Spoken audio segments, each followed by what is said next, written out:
সিলেটের এমসি কলেজে একজন ছাত্রের ওপরে ছাত্র শিবির যে তাণ্ডব চালিয়েছে সেটা এখন বেশ আলোচনার বিষয়বস্তু। এ ধরনের ঘটনা শিবিরের ইতিহাসে নেই তা না, অনেক আছে, অনেক আছে।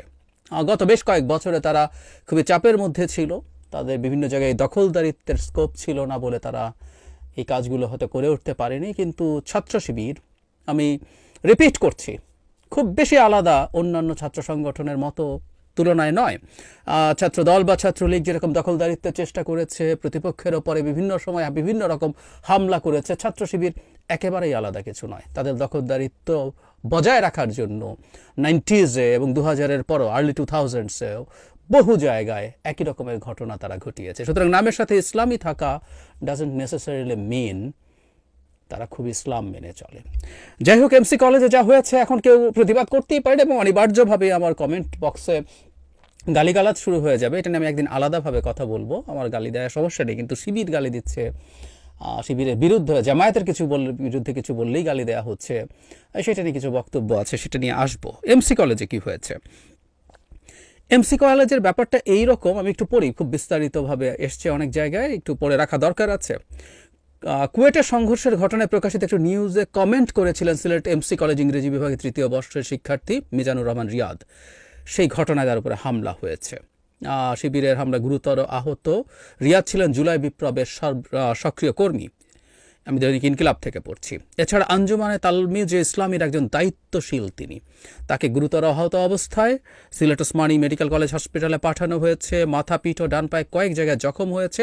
এমনকি ধারালো অস্ত্র দিয়ে পায়ের রক কাটার চেষ্টা করা হয়েছিল বলে জানানো হয়।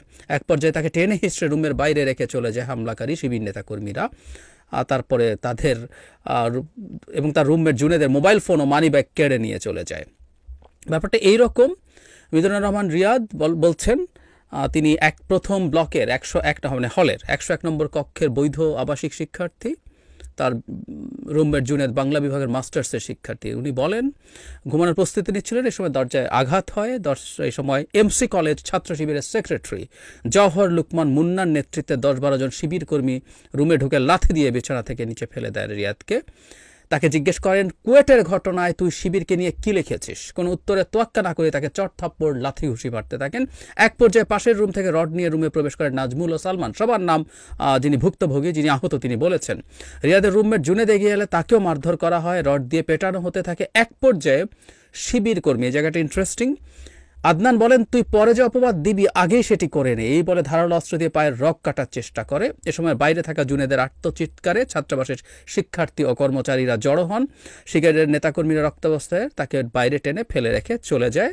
তারপরে যা যা ঘটেছে আমরা বুঝতে পারি। বিভিন্ন বিবৃতি, পাল্টা বিবৃতি দেওয়া হয়েছে। শিবির, কেন্দ্রীয় শিবির যা করেছে সেটা তাদের একটা বিবৃতি দিয়েছে, সেই বিবৃতিতে আমি একটু পড়তে চাই, উইচ ইজ ইন্টারেস্টিং। মানে করারই কথা ছিল এবং এর চেয়ে আলাদা কিছু হবে তা মনে করিনি। ওনারা বলছেন, সিলেট এমসি কলেজের ঘটনায় কোনো তদন্ত ব্যতীত ইসলামী ছাত্র শিবিরকে জড়িয়ে উদ্দেশ্য প্রণোদিতভাবে তথ্য প্রচারের প্রতিবাদ। তারা বলছেন, একটা ঘটনায় ছাত্র শিবিরকে জড়িয়ে ভিত্তিহীন তথ্য প্রচারের তীব্র নিন্দা ও প্রতিবাদ জানিয়েছেন শিবিরের কেন্দ্রীয় সভাপতি জাহিদুল ইসলাম এবং সেক্রেটারি জেনারেল নুরুল ইসলাম সাদ্দাম। আমি তাদের অফিসিয়াল ফেসবুক থেকে পড়ছি। তারা যৌথ বিবৃতিতে বলেন, এমসি কলেজে মানে প্রশাসনের উদ্যোগে বইমেলার হচ্ছে, এখানে 24-এর গণ অভ্যুত্থানে নিহত শহীদ রুদ্র সেনের নামে ছাত্র শিবিরের একটি প্রশাসন স্টল রয়েছে। আর নেতৃবৃন্দ সারাদিন ওখানেই ছিল বলছেন। সেখানে কর্মী ও বাংলাদেশ আঞ্জুমানে তালমিজের কর্মীদের মধ্যে যে ঘটনা ঘটেছে তার সাথে শিবিরের সম্পৃক্ততা, মানে তারা দাবি করছেন বৈষম্য বিরোধী ছাত্র আন্দোলনের কর্মী ও বাংলাদেশ আঞ্জুমানে তালমিজের কর্মীর মধ্যে যে ঘটনা ঘটেছে, মানে এই দুই গ্রুপের মধ্যে ঘটনা ঘটেছে বলে তারা দাবি করছে, ওখানে শিবির নেই। তিনি বলছেন, তাৎক্ষণিক অনুসন্ধানে আমরা জানতে পেরেছি যে ব্যক্তি আহত অবস্থায় ছাত্র শিবিরের উপর অভিযোগ উত্থাপন করেছেন পূর্ব থেকেই নিষিদ্ধ ছাত্রলীগকে। এই জায়গাটা খুব ভয়ঙ্কর। ছাত্রলীগকে সহযোগিতা ও তথ্য সরবরাহের ব্যাপারে তার বিরুদ্ধে কলেজ হোস্টেলে অবস্থানরত শিক্ষার্থীদের পক্ষ থেকে অভিযোগ রয়েছে। এই প্রেক্ষিতে কয়েকজন শিক্ষার্থী তার সাথে আলাপের জন্য হোস্টেলের নির্দিষ্ট ব্লকে তার রুমে গেলে তাদের মধ্যে বাকবিতণ্ডা হয় এবং এক পর্যায়ে আঘাতের ঘটনায় 2 জন আহত হয়। কিন্তু এই ঘটনাকে ছাত্র শিবিরের সাথে জড়িয়ে প্রকৃত ঘটনাকে আড়াল করার চেষ্টা করা হচ্ছে। তার মানে একজন মানুষ যিনি আহত হয়েছেন, ক্রসফায়ারের মতো ঘটনা, ক্রসফায়ার ক্ষেত্রে হত্যা করে গল্প হয়, তারপর বলা হয় তার নামে এতগুলো মামলা আছে, এখানে অস্ত্র পাওয়া গেছে, এখানে ধারালো অস্ত্র, বন্দুক, গুলি পাওয়া গেছে। ঠিক একই রকম ব্যাপার ছাত্রলীগের সাথে তার সহযোগিতা এবং তথ্য সরবরাহ করা হয়, একটু অপরাধ তাকে দিয়ে দেয়া হলো, তার জন্য অন্যরা গিয়ে এই ঘটনা ঘটিয়েছে বলে তারা বলতে চাচ্ছেন।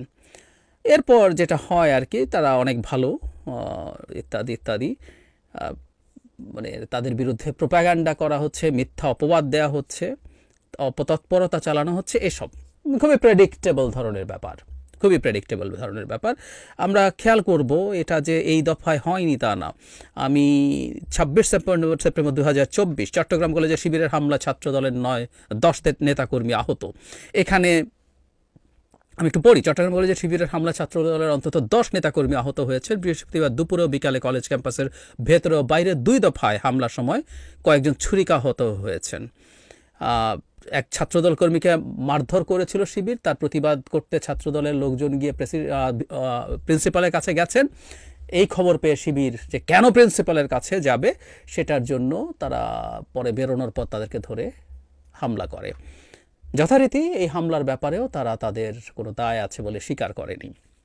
যে জায়গাটা একটু যেতে চাই, এটা একটা ইম্পর্ট্যান্ট ব্যাপার যে ছাত্র শিবির, মানে তাদের স্টেটমেন্টটা আমরা যদি কেন্দ্রীয় স্টেটমেন্টটা যদি দেখি, মানে শুরুতেই সরে যাওয়া, শুরুতেই দায় অস্বীকার। আমি একদম এটা আওয়ামী লীগের চরিত্রের মধ্যে দেখেছি, এবং এটা দেখা না, মানে আওয়ামী লীগকে তো অনেককে, আপনাদের যারা শুনছেন তাদের অনেকের চাইতে আওয়ামী লীগের টপ অনেক নেতাকে আমি অনেক কাছ থেকে দেখেছি, দীর্ঘদিন বছরের পর বছর পাশাপাশি বসে টকশো করেছি। সো তাদের কথা না আমার খুব পরিষ্কারভাবে জানা আছে, মনে আছে। বহু জায়গায় এই যে তদন্ত ছাড়া কথা বলা হচ্ছে, না জেনে কথা বলা হচ্ছে, মিথ্যা অভিযোগ দেওয়া হচ্ছে, একদম এগুলো আওয়ামী লীগের কথা।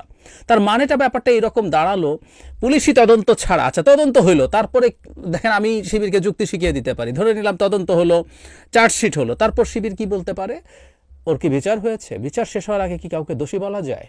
কারণ চার্জশিটে যদি দোষী বলা যায় তাহলে তার বিচার হওয়ার কথা ছিল না, এবং বহু সময় আদালতে গেলে চার্জশিট গৃহীত হয় না, এবং চার্জশিট গৃহীত হলেও পরে বিচারের পর দেখা যায় চার্জশিটের উল্টো ফল হয়েছে হয়তো। আচ্ছা, লোয়ার জুডিশিয়ারিতে রায় হলো, এরপর তো আপিল আছে, তার মানে আপিল বিভাগের রায়ের আগ পর্যন্ত কাউকে নিয়ে আর কোনো কথা বলা যাবে না। শিবিরের যুক্তিটা, তাদের কেন্দ্রীয় শিবিরের যুক্তিটা এইরকম। অথচ হতে পারতো তারা এটাকে কগনিজেন্সে নিতে পারতেন, নিয়ে তারা তাদের জায়গা থেকে এটা দেখতে পারতেন, এবং যাদের যাদের বিরুদ্ধে অভিযোগ এসছে, যেটা আমরা অন্তত বিএনপির ক্ষেত্রে কিছু ক্ষেত্রে দেখেছি, বিএনপি তার মধ্য এবং নিম্ন পর্যায়ের কিছু মানুষজনের নানা রকম অপরাধে জড়িয়ে পড়া, চাঁদাবাজি, দখলদারিত্ব, এগুলো কগনিজেন্সে নিয়ে 1000-2 মানুষকে বহিষ্কার করেছে। ইভেন সম্প্রতি কুয়েটে যে ঘটনা ঘটেছে সেখানে একজন নেতাকেও তারা বহিষ্কার করেছেন। একই রকম ঘটনা শিবিরের জায়গা থেকে হতে পারত, হলে অন্তত এটুকু মনে হতো যে তারা এটাকে ওন করছেন না।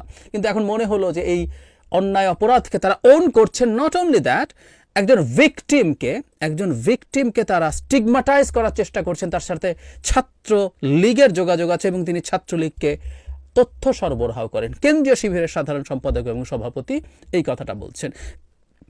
একজন মানুষকে হামলার জন্য জায়েজ করে তোলা, শিবির অপবাদ দিয়ে শিবিরের সাথে যুক্ত আছে বলে যেমন আবরার ফাহাদকে পিটিয়ে মারা হয়েছিল, আবরার ফাহাদের কথাও আসলে স্মরণ করিয়ে দেয়। এখানেও ছাত্রলীগের সাথে যোগসাজশ আছে বলে তাকে পেটানো যাবে, তাকে তার রগ কেটে দেয়া যাবে, সেটাকে তারা এক ধরনের এন্ডোর্স করছেন। মজার ব্যাপার, তাত্ত্বিকভাবে বলছি, ছাত্রলীগ হয়েও যদি কোনো সাধারণ ছাত্র একজনকে পেটাতে যায় এবং পিটিয়ে তাকে হসপিটালে ভর্তি হওয়ার মতো পেটায়, সেটাও গর্হিত অন্যায়।